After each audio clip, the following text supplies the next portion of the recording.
Hey everybody, this is Alpha here. I'm going to do a review on a new episode of Koufuku Graffiti, which is episode 8. Now, this episode right here is actually about a person cooking a lunchbox for someone else, which is pretty nice overall. So if anything else, I'd like to get started right away.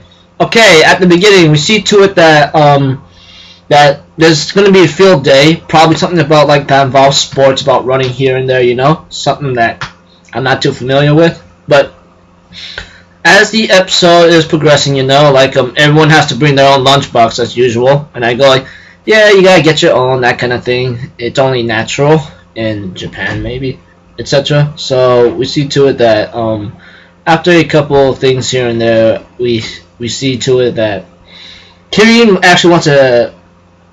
was actually helping Ro out by training her physical body, you know, and she's not physically fit, to be honest with you. But once in a while, it gets really funny to see her struggle, you know, and that's a cute thing. A lot of people would tell me, you are so cruel and mean. I go like, what? It's funny, you know? But, yeah. So, we see to it that Kirin wanted to make Ro a lunchbox, but Ro wants to do it herself. But later on, I think Kirin ends up finding a secret menu that Ro was making, but she throws it in the trash, and she finds it later after she stumbles and trips and decides to make Ro a lunchbox, you know?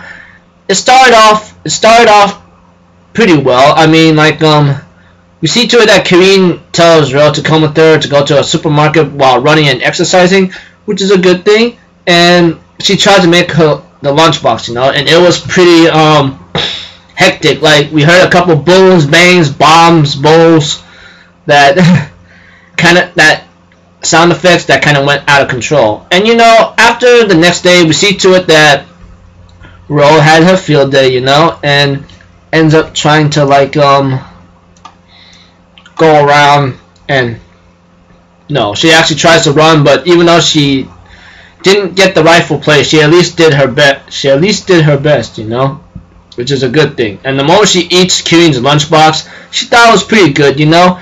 Even Sheena ate Kirin's lunch that she made, you know, and Ro thought it was pretty good, but for her friends, they just go like, it's nothing special. It's kind of a letdown or something. I'm thinking in my mind, yeah, understandable. You don't have to try them if you didn't like it, okay? If you so like have some criticism like that.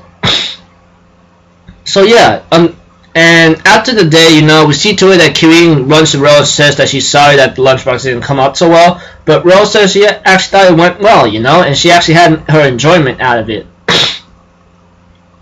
and stuff. And then it ends off with Kirin's going off to home, you know, and that's about it. So not a bad episode, you know, seeing someone putting the effort to make something for you.